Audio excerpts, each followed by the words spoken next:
Di sebuah pasar malam yang ramai, terdapat seorang lelaki paruh baya bernama Darmo yang dikenal sebagai penjual barang-barang antik dan mistis. Di antara barang-barang yang ditawarkannya, terdapat sebuah miniatur makhluk menyeramkan yang disebut jenglot.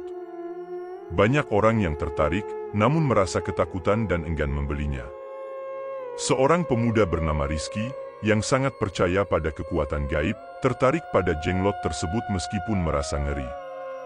Darmo memberitahunya bahwa jenglot itu konon memiliki kekuatan supranatural yang mengerikan. Meski ragu, Rizky membeli jenglot itu dengan harga yang sangat mahal. Setelah membawa pulang jenglot itu, kehidupan Rizky mulai berubah.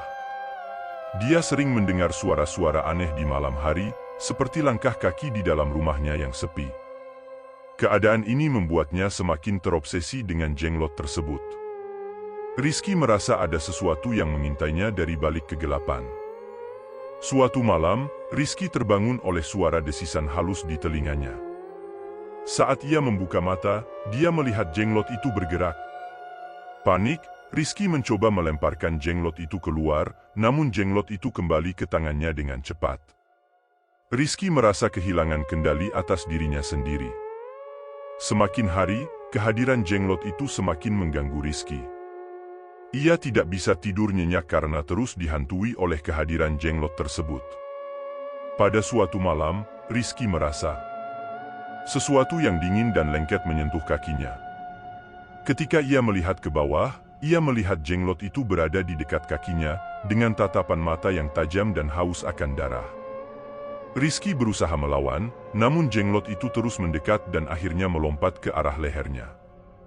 Rizky merasakan sesuatu yang menusuk ke dalam tubuhnya, dan dia terjatuh tak berdaya. Ia melihat jenglot itu memperbesar tubuhnya dan berubah menjadi makhluk besar yang menyeramkan. Dengan jeritan ngeri, Rizky merasa nyawanya melayang.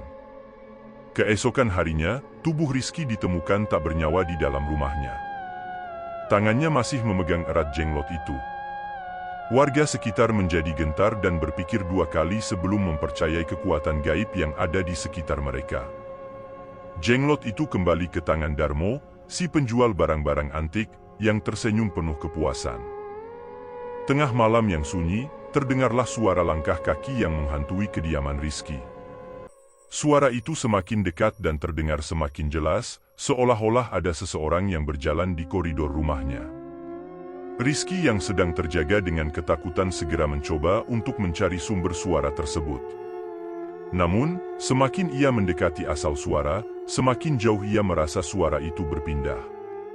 Rizky merasakan adanya kehadiran yang tidak terlihat, sesuatu yang mengintai dari balik bayang-bayang. Dengan perasaan yang gelisah, Rizky kembali ke kamarnya, namun ia tak bisa tidur dengan tenang. Keesokan harinya, Rizky merasa tubuhnya terasa lelah dan lesu. Ia merasa seperti diawasi oleh sesuatu yang tidak bisa dilihat oleh mata manusia biasa. Rizky memutuskan untuk pergi ke dukun setempat untuk meminta bantuan. Dukun tersebut adalah seorang wanita tua yang tinggal di pinggir desa. Wanita itu dikenal memiliki kemampuan supranatural yang sangat kuat. Dengan tatapan tajamnya, wanita itu memandang Rizky seraya berkata, "Ada kekuatan gaib yang mengikuti kamu, anak muda. Kamu telah mengganggu dunia lain dengan membawa jenglot itu ke dalam rumahmu." Rizky terkejut mendengar hal tersebut. Ia pun menceritakan semua yang terjadi padanya sejak membeli jenglot itu.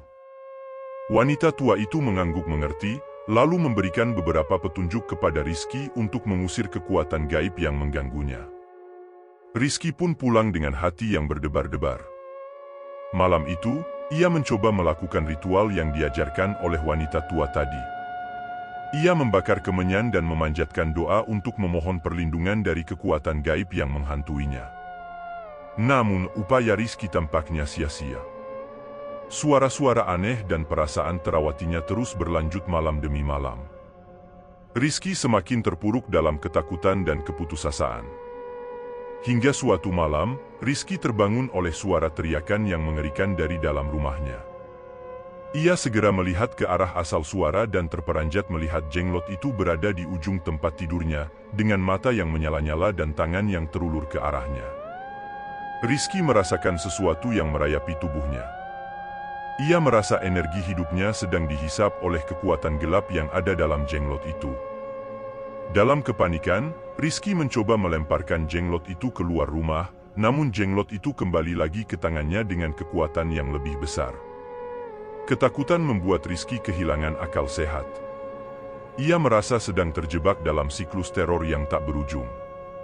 Dan akhirnya, pada suatu malam yang gelap gulita, tubuh Rizky ditemukan tak bernyawa di dalam rumahnya, dengan jenglot itu masih berada di genggamannya. Kisah Rizky menjadi peringatan bagi orang-orang sekitarnya tentang bahaya mempercayai kekuatan gaib tanpa batas. Jenglot itu kembali ke tangan Darmo, yang tersenyum penuh kepuasan. Dan legenda jenglot itu tetap menjadi cerita menyeramkan yang terus diceritakan dari generasi ke generasi. Malapetaka yang menimpa Rizky meninggalkan trauma mendalam bagi warga sekitarnya.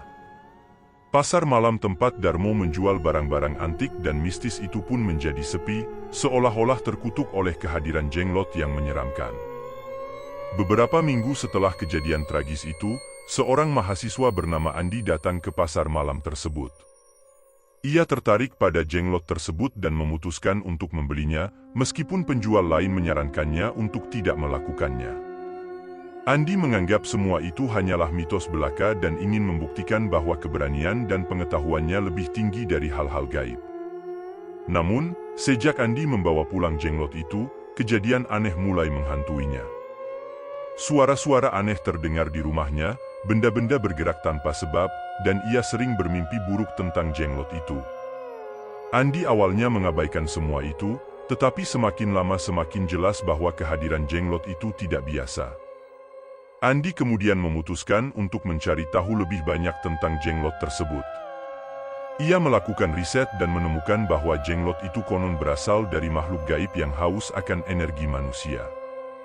Namun, Andi tidak percaya pada hal-hal tersebut dan memutuskan untuk tetap mempertahankan jenglot itu. Suatu malam, Andi terbangun oleh suara desisan halus di telinganya. Ia melihat jenglot itu bergerak sendiri di atas meja. Dengan tangan gemetar, Andi mencoba untuk mengambil jenglot itu, namun tiba-tiba ia merasakan kekuatan yang menahan tangannya. Jenglot itu terangkat di udara, berputar-putar di sekitar Andi seolah-olah sedang mencari celah untuk mengambil energinya.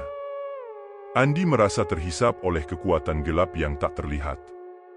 Dalam kepanikan, ia mencoba melemparkan jenglot itu keluar rumah, namun jenglot itu kembali lagi ke tangannya dengan kekuatan yang lebih besar. Andi merasa semakin terjebak dalam kekuatan gaib yang mengancam nyawanya. Ia merasakan energinya melayang perlahan-lahan dan ia merasa semakin lemah. Dengan keputusasaan, Andi berteriak memohon pertolongan, namun suaranya terdengar samar-samar. Keesokan harinya, tubuh Andi ditemukan tak bernyawa di dalam rumahnya, dengan jenglot itu masih berada di dekatnya. Warga sekitar yang mengetahui kejadian tersebut menjadi semakin takut akan kekuatan gaib yang mengintai di sekitar mereka.